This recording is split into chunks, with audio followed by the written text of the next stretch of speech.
ते आदरणीय महामहिम व सेनानी स्वातंत्र्य सैनिक आद्य गुरु पांडुरंग सदाशिव साने गुरु साने गुरुजी आज यांचा जन्मदिवस आणि आजच्या दिवशी या ठिकाणी माझे सहकारी मित्र सर्व सहकारी तुम्ही सर्व विद्यार्थी विद्यार्थिनी मित्र मैत्रिणी मित्रांनो साने गुरुजींची एक प्रार्थना आहे की जगाला प्रेम अर्पावे।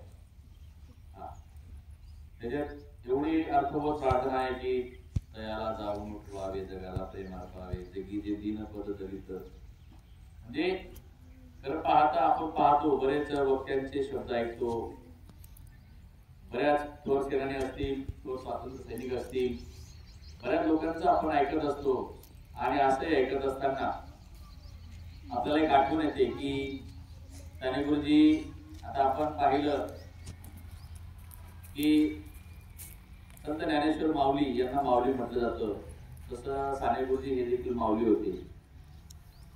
त्यांनी शिक्षण घेतलं शिक्षण घेतल्यानंतर आपल्या लगतच्या तालुक्याला म्हणजे अहमदनगर या ठिकाणी त्यांनी शिक्षकाची नोकरी स्वीकारली। ही नोकरी करत असताना त्यांना देशावरती होणारा अन्याय दूर वाटला म्हणजे चुकीचा वाटला आणि त्यांनी स्वातंत्र्य नोकरी सोडण्याचं स्वातंत्र्य संग्रामामध्ये देखील उडी घेतली।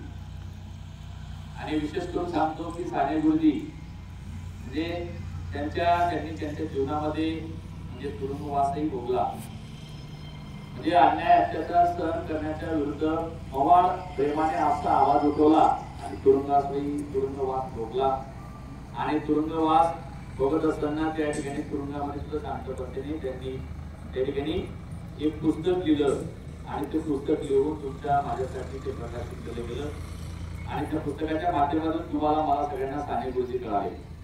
आणि एवढंच नव्हे तर विषय असा आहे की त्यांनी एक पुस्तक लिहिलंय ते म्हणजे श्यामची आई आणि त्या पुस्तकाचं नाव इतकं छान आहे की श्यामची आई।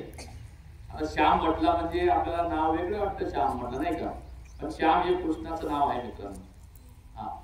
आणि ज्याला बिहारमध्ये खाटूमल म्हणतात जयपूरला जर गेले तिथे त्याला खाटूमल म्हणतात कृष्णाचा अवतार आहे। तर अशा या श्यामच्या एक पुस्तकातून त्यांनी एकूण 48 रात्रींचं वर्णन केलेलं आहे। प्रत्येक दिवशी ते पुस्तक लिहित असताना आईजवळ बसले आणि आईजवळ बसून त्यांनी ते पुस्तक त्या ठिकाणी त्या काही गोष्टी ऐकल्या आणि श्यामची आई म्हणजे श्यामची आई होती। ती काही तुमची माझी आई नव्हती। बाळ्या गाय चारा टाकते कुत्र बांधले नाही का कोंबडी टाकून दे बकरी बांधून दे गावाला जायचंय घर लावून घेतो मोबाईल बंद करून घे असे नाही ती श्यामची आई होती।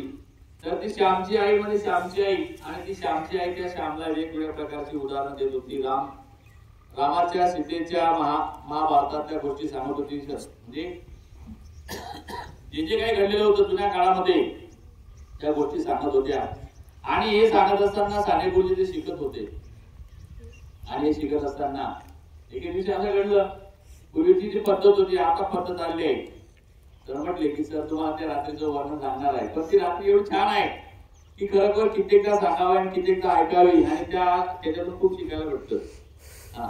तुम्हाला मला सगळ्यांची आई सांगते कोणत्याही आईला वाटत नाही की माझ्या मुलाने तंबाखू खावा मार खावा गुटखा खावा वेगवेगळे येडे चाडे करावे असं कधी वाटत नाही तिला।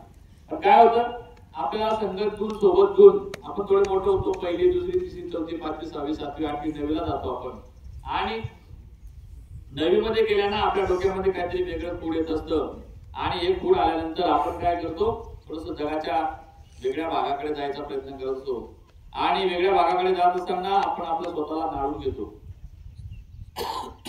स्वतःला बांधून घेतो माणूस आणि वेगळ्या याच्यामध्ये आणून जातो। अटकत असताना काय होतं वेगळा प्रकार घडतो आणि आपलं शरीर खराब होतं आपलं मन खराब होतं आपले डोळे खराब होतात आपले अवयव खराब होतात आणि हे करत असताना मग आपल्या शरीराला घाण सवय लागते मनाला घाण सवय लागते आणि मन तर असं आहे मित्रांनो बहिणाबाई चौधरी म्हटलंय की मन वडाय उभ्या पिका त्याला ढोरं किती हाकला पिली तर पिकावर म्हणजे मन फार चंचल आहे तुमचं माझं सगळ्यांचं। आता तुम्ही सगळे इथं बसलेले आहात मी पण इथं आहे पण मला माझं मन इथं मी बांधून ठेवलंय। ज्याने मनाला आणि शरीराला एकत्र बांधून ठेवलं त्याचा विजय होतो आणि ज्याने मनाला आणि शरीराला एकत्र बांधलं नाही त्याचा पराजय होतो। आता विजय आणि पराजय म्हणजे आपल्याला युद्ध करायचं नाही आहे फक्त आपल्याला जीवनाचा विजय करून घ्यायचा आहे।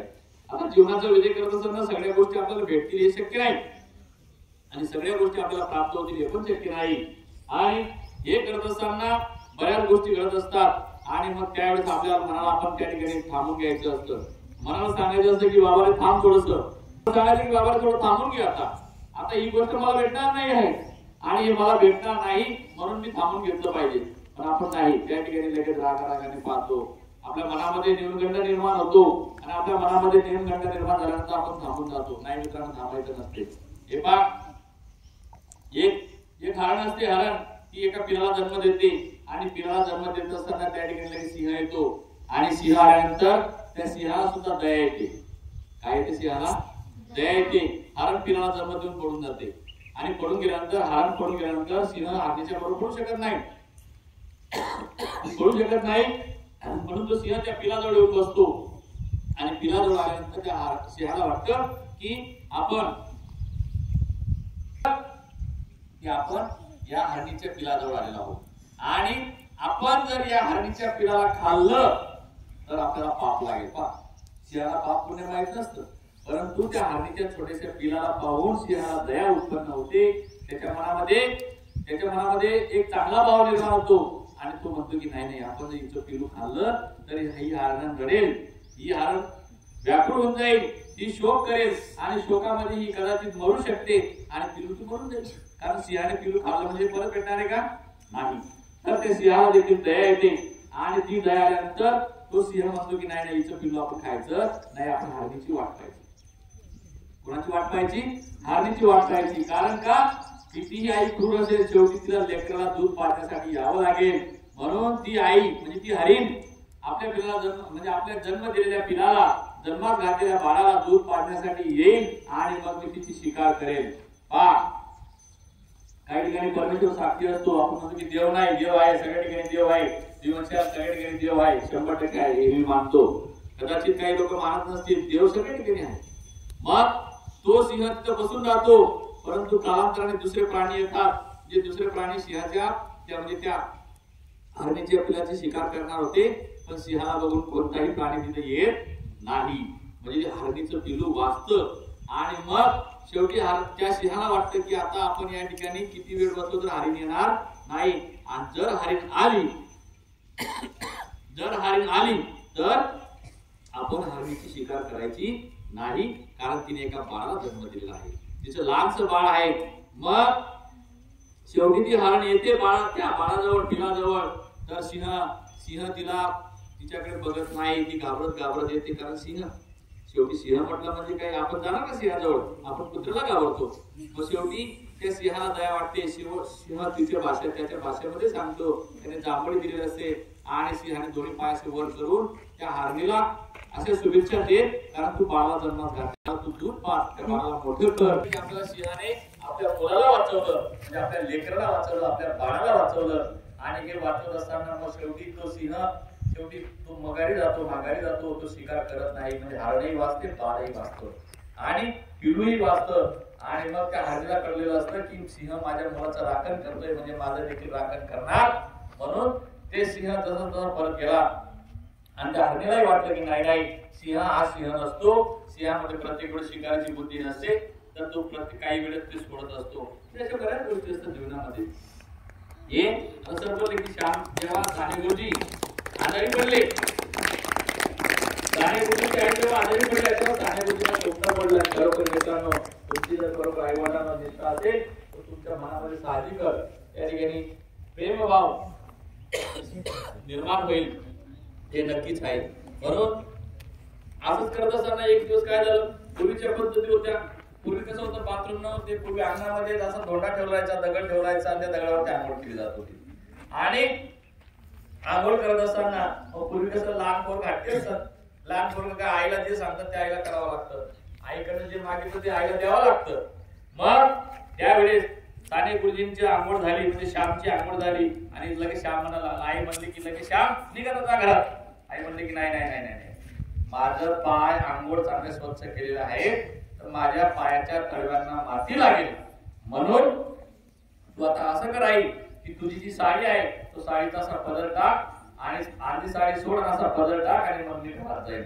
म्हणजे आता आई तर आई असते, एक वेळ मुलगा विसरून जाईल आईला, किंवा मुलगा आईला तणफण करेल, आईवरती त्रागा निर्माण करेल, पण आई नाही करत सहजासहजी. आणि आईचा त्राग हा प्रेमाने असतो. शेवटी आईने ते पदर पसरवला आणि श्याम साने गुरुजी त्या पदरावर चालत चालत चालत घरात गेले. म्हणजे त्यांचे पाय भरले नाही. मग त्यावेळेस आईने काय सांगितलं, आईने तर पदर टाकलाच, पण पदर टाकल्यावर आई म्हटल्या की अरे श्याम, हे पा, जसं आता आंघोळ केली, पायाचे तळवे धुतले, पायाच्या तळव्यांना घाण लागू नये, माती लागू नये, तसाच विचार कायमस्वरूपी कर बाळा, की तुझ्या मनाला आणि शरीराला कदापि घाण लागू देऊ नको. म्हणजे आईचे उत्तर खूप आले असतात. आई आपल्याला खूप चांगले उद्देश करते, पण ते आपल्याला समजत नाही. म्हणून मित्रांनो, आपण कितीही मोठं झाला, कितीही मोठं होऊन जाऊ देत, पण आपण आपल्या मनाला आणि शरीराला कधीही कोणीही घाण लागू देऊ नये. मनाला शरीराला घाण लागू देऊ नये म्हणजे शेण लावायचं नाही, तर आपल्याला जी आपण घाण सवय पडते. तुम्हाला बोललो आपण 9वी पर्यंत एकदम नॉनस्टॉप आणि चांगले राहतो, आणि 9वी नंतर आपल्यामध्ये बदल होतो. मोठे मित्र करतो, तो मोठा मित्र जसं करतो चुकीचं, आपण तसं चुकीचं करतो. त्याने गुटखा आणला, आपण सुपारी खातो. त्याने बार आणला, आपण सुपारी खातो. त्याने तंबाखू काढली, आपण थोडीशी 2 पत्ते खाऊन खातो. म्हणजे या ज्या घाण सवयी आहेत त्या लावू नका. आपलं मन शरीर शुद्ध ठेवा, आणि मन शरीर जर शुद्ध राहिलं, मन आणि शरीराची जर सांगड घातली गेली, मन शरीर जर भांगलं गेलं, आपल्या जीवनावरती आपण विजय मिळू शकतो. आजच्या दिवसाचे जे विचार आहेत ते परमपूज्य साने गुरुजींचे आहेत, आणि साने गुरुजींचे विचार घेऊन आपल्याला जगायचं असतं, वावरायचं असतं. आणि या ठिकाणी थांबतो. जय हिंद, जय महाराष्ट्र, जय कर्मभूमी.